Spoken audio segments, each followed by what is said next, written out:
Kushaiguda Vaishnavi enclave లో గల box cricket ground లో మల్కాజ్గిరి పార్లమెంట్ బీజేపీ నాయకులు మల్క కొమరయ్య 40 టీములతో క్రికెట్ టోర్నమెంట్ ను ప్రారంభించారు. జ్యోతి ప్రజ్వలను వెలిగించి మ్యాచ్ ఆడారు. క్రీడాకారులను ఉత్సాహపరుస్తూ వారి నైపుణ్యాన్ని చూయించి 6 కొట్టి క్రీడాకారులకు ప్రోత్సాహంగా నిలిచారు కొమరయ్య. అనంతరం మీడియాతో మాట్లాడుతూ బీజేపీ ప్రభుత్వం నరేంద్ర మోడీ నాయకత్వంలో స్పోర్ట్స్ పై అధిక బడ్జెట్ కేటాయించి యువత అత్యధిక సంఖ్యలో పాల్గొనేలా యువతను ప్రోత్సహిస్తున్నారని, నేషనల్ గేమ్స్, ఒలింపిక్ గేమ్స్ లలో పాల్గొనేలా బీజేపీ ప్రభుత్వం అన్ని విధాల చర్యలు తీసుకుంటుందని ఆయన తెలిపారు. ప్రపంచంలో స్పోర్ట్స్ లో నంబర్ 1 గా నిలిచేందుకు భారత ప్రభుత్వం యువతకు అన్ని విధాల కోచింగ్ ఇస్తూ యువత మంచి ప్రతిభను కనబరిచేలా ప్రయత్నం చేస్తోందని అన్నారు. ఒలింపిక్ గేమ్స్ భారతదేశంలో సమర్థవంతంగా నిర్వహించేందుకు బీజేపీ భారత ప్రభుత్వం ప్రయత్నం చేస్తుందన్నారు. ఈ కార్యక్రమంలో బీజేపీ నాయకులు, కార్యకర్తలు, యువత అధిక సంఖ్యలో పాల్గొన్నారు.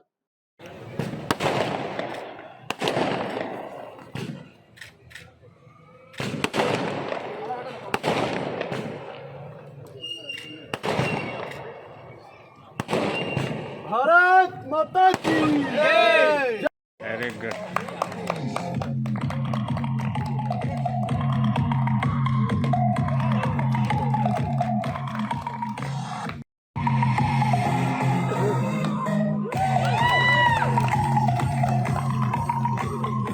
That's a sixer from sir. అన్ని కంట్రీస్ కన్నా నుంచి మనమే స్పోర్ట్స్లో కూడా నెంబర్ 1 వరల్డ్లో కావాలన్నది మన ప్రైమ్ మినిస్టర్ గారు అడిగేది. ఆ విధంగా ప్లాన్స్, విజన్, డాక్యుమెంట్ అంతా తయారు చేయడమైంది. కూడా క్రికెట్ గ్రౌండ్లో మన క్రికెట్ టోర్నమెంట్స్ స్టార్ట్ చేయడమైంది. దీనికి ఒక 40 టీమ్స్ పార్టిసిపేట్ చేశాయి. ఇంతకుముందు మన కుతుబుల్లాపూర్లో కండక్ట్ చేసాము. అక్కడ పార్టిసిపెంట్స్కు కిట్స్ ఇచ్చాము. తర్వాత winners first prize, second prize, third prize కూడా ఇచ్చాము. అయితే అందులో భాగంగానే ఈరోజు ఇక్కడ మన కుతుబుల్లాపూర్లో కూడా జరుగుతుంది. తర్వాత బొల్లారం గ్రౌండ్లో కూడా ఈరోజు ఫుట్బాల్ టోర్నమెంట్ జరుగుతూ ఉంది.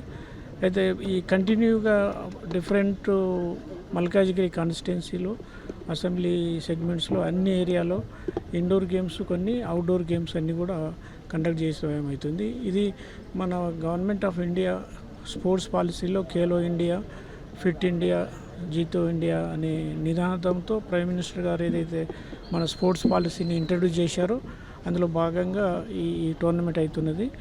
అయితే మోడీ గారు గవర్నమెంట్ వచ్చిన తర్వాత లాస్ట్ 10 ఇయర్స్లో మనం చాలా ప్రైజెస్ గెలుచుకున్నాము. ఇంకా కూడా అందరూ ఒక ఫైనల్ స్టేజ్కి ప్రిపేర్ అవుతూ ఉన్నారు. ఈ 10 ఇయర్స్లో మన స్పోర్ట్స్ బడ్జెట్ అలొకేషన్ కానీ, మన ఉన్న హాస్టల్స్ మెయింటెనెన్స్ కానీ చాలా ఇంప్రూవ్ అయినాయి. తర్వాత కొన్ని స్టేట్స్లలో మన స్పోర్ట్స్ కాంప్లెక్స్లు మన వరల్డ్లో ఎట్లా ఉన్నాయో ఆ విధంగా కట్టారు, ఇంకా కట్టబోతున్నారు.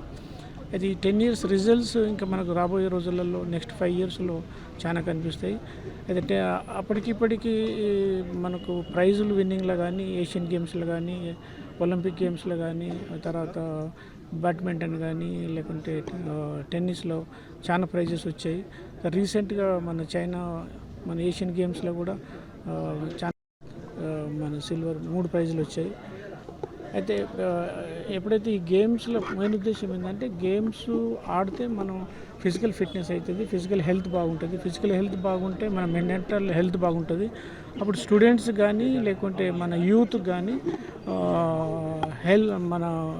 మన ఫిజికల్ హెల్త్, మెంటల్ హెల్త్ బాగుండి మనం అందరూ ఆరోగ్యంగా ఉంటే మన మెడికల్ బిల్స్ కూడా తగ్గిపోతాయి. ఒకటి మంచి హ్యాబిట్స్ వస్తాయి. అంటే మనం మంచి హెల్త్ని ఎట్లా కంట్రోల్ చేసుకోవాలి, ఎంత బాగుండాలి, ఫిజికల్ ఫిట్నెస్ ఉండడము, దాంతో ఆడడంతో ఏమైందంటే ఎవరికి ఇష్టమైన గేమ్లు వాళ్ళు ఆడుతుంటే వాళ్ళకు మెంటల్ రిలాక్స్ కూడా వస్తుంది, ఎక్సర్సైజ్ కూడా అవుతుంది. బట్ అందరు ఫిట్ ఉంటారు. బట్ ఎప్పుడైతే ఇండియా అందరూ ఫిట్ ఉంటే, మన హెల్తీగా ఉంటే మన నేషన్ కూడా హెల్తీగా ఉంటుంది. అందులో భాగంగానే ఈ గేమ్స్ కంటిన్యూ అవుతున్నాయి. మల్కాజ్గిరి కాన్స్టిట్యున్సీలో ఇన్ని కూడా మన ఫ్యూచర్లో one of the best sports infrastructure, మంచి స్పోర్ట్స్ ఆడేవాళ్ళు ఇక్కడ తయారు చేయాలనేది మెయిన్ ఉద్దేశం. అందులోనే ఈ గేమ్స్ కంటిన్యూగా జరుగుతుంది ఈ కాన్స్టిట్యున్సీలో. Thank you.